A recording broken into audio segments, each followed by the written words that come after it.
नमस्कार दोस्तों, स्वागत है आप सभी का फिर से एक बार हमारे चैनल एस्ट्रो ओम पर। दोस्तों, आप सभी दर्शकों को अक्षय तृतीया की ढेर सारी शुभकामनाएं। दोस्तों, वैशाख मास के शुक्ल पक्ष की तृतीया तिथि को अक्षय तृतीया मनाई जाती है। इस दिन को अजूब मुहूर्त के रूप से जाना जाता है। इस दिन आप जो भी कार्य करते हैं उसका लंबे समय तक आपको शुभ फल प्राप्त होता है। बिना पंचांग देखे और कोई शुद्धि के कोई भी शुभ कार्य इस दिन आरंभ कर सकते हैं, चाहे वह विवाह संबंधित हो, कोई शुभ कार्य हो, मुंडन का कार्य हो, गृह प्रवेश का कार्य हो या फिर किसी भी प्रकार का कोई शुभ कार्य हो। इस दिन बिना पंचांग देखे आप कर सकते हैं। अगर आप वाहन खरीदना चाहते हैं, सोना चांदी ज्वेलरी या फिर एक छोटी सी वस्तु धनिया ही क्यों ना खरीदना चाहते हैं, तो आप इस दिन खरीदते हैं तो लंबे समय तक आपको शुभ फल प्राप्त होता है। इसके साथ ही अगर आप इस दिन एक छोटी सी वस्तु का दान करते हैं तो इससे अक्षय पुण्य की प्राप्ति होती है। अक्षय तृतीया के दिन कुछ ऐसी वस्तुएं हैं जिन्हें अवश्य खरीदना चाहिए। ज़्यादा आपको खर्च नहीं करना है, बहुत ही कम पैसे में आपको वह सभी चीज़ें मिल जाएंगे। अगर आप अक्षय तृतीया के दिन खरीद करके इन चीज़ों को आप अपने घर में लाते हैं तो इससे आपके जीवन में खुशियों का आगमन फिर से देखने को मिलेगा। पूरे साल भर धन दौलत मान सम्मान की प्राप्ति आपको होती रहेगी। वैसे अगर आप देखेंगे तो इस दुनिया में रहने वाले सभी लोगों के जीवन में किसी न किसी प्रकार की समस्या है और शास्त्रों में यह भी बताया गया है कि मानव जीवन अनमोल है, क्योंकि 84 लाखों योनियों में एक बार ही जीव की मनुष्य प्राप्त होती है।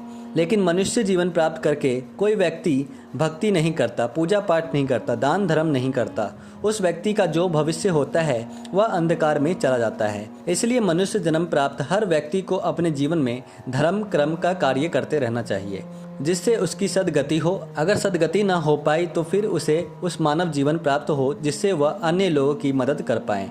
ऐसी भावना रखते हुए व्यक्ति को अपने जीवन में कुछ न कुछ अच्छा कार्य अवश्य करते रहना चाहिए। तो दोस्तों, इस दुनिया में रहने वाला हर एक इंसान अपने जीवन में तेज़ी से कामयाबी प्राप्त करना चाहता है, जिससे वह अपना और अपने परिवार की हर ज़रूरतों को पूरा कर सके। लेकिन जब कभी भी जीवन में अथाह परिश्रम करने के बाद भी मनुष्य को अपने मन मुताबिक परिणाम नहीं मिलता है तो व्यक्ति डिप्रेशन में चला जाता है, मानसिक तनाव से घिर जाता है। तो ऐसे में दोस्तों, अगर कोई ऐसा शुभ मुहूर्त मिल जाता है जिससे कई गुना अक्षय पुण्य की प्राप्ति हो तो यह सोने पर सुहागा कहा जा सकता है। ठीक इसी प्रकार से अक्षय तृतीया का दिन भी रहेगा, जिस दिन अगर आप कोई अच्छा कार्य करते हैं तो निश्चित रूप से उसका पुण्य आपको कई गुना ज़्यादा प्राप्त होगा। अक्षय तृतीया के दिन को स्वार्थ सिद्धि मुहूर्त और अबूझ मुहूर्त के नाम से जाना जाता है। इस प्रकार दीपावली के दिन धन की देवी माता लक्ष्मी की पूजा करने से उनकी कृपा बरसती थी। इसी प्रकार से अक्षय तृतीया के दिन भी माता लक्ष्मी की विशेष कृपा होती है। वैसे तो इस दिन बहुत सारे वस्तुएं खरीदी जाती हैं, जैसे कि सोना चांदी और कई प्रकार की महंगी वस्तुएं खरीदते हैं, लेकिन सभी लोगों के पास इतना पैसा नहीं होता है कि वे लोग सोना चांदी खरीद सके। इसलिए दोस्तों, आपको कुछ ऐसी चीज़ें के बारे में बताने जा रहे हैं जिन्हें अगर आप इस दिन खरीद कर लाते हैं अपने घर पर तो इससे भी माता लक्ष्मी प्रसन्न होती हैं। तो चलिए फिर जान लेते हैं। लेकिन उससे पहले अगर आप पहली बार हमारे चैनल पर आए हैं और अभी तक आपने हमारे चैनल को सब्सक्राइब नहीं किया है तो चैनल को जल्दी से सब्सक्राइब कर लीजिए और ज्ञानवर्धक ऐसे ही महत्वपूर्ण जानकारी प्राप्त करते रहिए। तो दोस्तों, अगर पहली वस्तु के बारे में बात की जाए तो आपको सरसों के दाने खरीदना है। जो पीले कलर की सरसों के दाने होते हैं उन्हें खरीद करके लाना है। अक्षय तृतीया के दिन अगर आप इसे अपने घर लाते हैं तो इससे माता लक्ष्मी की कृपा दृष्टि आपको प्राप्त होती है।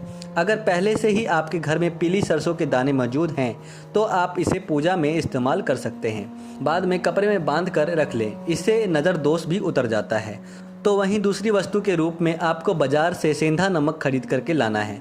सेंधा नमक कई प्रकार से आता है, जैसे कि पाउडर के रूप में भी आता है और डली के रूप में भी आता है। आप अपने हिसाब से दोनों में से कोई एक वस्तु खरीद कर ले आ सकते हैं। अगर आप अक्षय तृतीया के दिन सेंधा नमक लाते हैं तो इससे कई प्रकार के शुभ फलों की प्राप्ति होती है। बस इस बात का ध्यान रखना है कि अक्षय तृतीया के दिन आपको इस नमक का सेवन नहीं करना है, उसके अगले दिन आप सेवन कर सकते हैं। दोस्तों, अक्षय तृतीया के दिन कपास यानी कि रुई भी खरीद सकते हैं। इससे माता लक्ष्मी की कृपा दृष्टि प्राप्त होती है। नियमित रूप से पूजा पाठ में इसका इस्तेमाल करने से धन की देवी माता लक्ष्मी प्रसन्न होती हैं और आपके जीवन में कभी भी धन की कमी नहीं होती। अगर चौथी वस्तु के बारे में बात की जाए तो वो दोस्तों आपको अक्षय तृतीया के दिन फल खरीद कर लाना है। जी हाँ, आप किसी भी प्रकार का कोई फल खरीद करके अक्षय तृतीया के दिन अपने घर ला सकते हैं। कहा जाता है अगर आप इस दिन फल खरीदते हैं तो इससे जीवन में खुशहाली का आगमन होता है। आप कम से कम कीमती में कोई भी फल खरीद करके अपने घर ला सकते हैं और उसके अगले दिन पूरा परिवार खाएं। और दोस्तों, अंत में जो सबसे खास वस्तु है वह है मिट्टी का दीपक। शास्त्रों में मिट्टी के दीपक को सोने के बराबर माना गया है। अक्षय तृतीया के दिन अगर आप मिट्टी का दिया खरीद करके लाते हैं और उसका नियमित रूप से इस्तेमाल करते हैं, यानी कि उससे दीपक जलाते हैं, तो इससे आपके जीवन में उजाला फैलेगा, साथ ही साथ धन का आगमन होने लगेगा। तो दोस्तों, इन पांचों में से कोई भी एक चीज़ आप अक्षय तृतीया के दिन खरीद करके अपने घर ले आ सकते हैं। वैसे तो और कई प्रकार की बहुत सारी महंगी वस्तु हैं, जैसे शंख हो गया, गोमती चक्र, कौड़ियाँ, लेकिन दोस्तों आप इन चीज़ों को भी खरीद कर माता लक्ष्मी को प्रसन्न कर सकते हैं। तो मित्रों, आज के लिए बस इतना ही। फिर मुलाकात होगी एक नए और ताज़ा एपिसोड में। तब तक के लिए नमस्कार और धन्यवाद।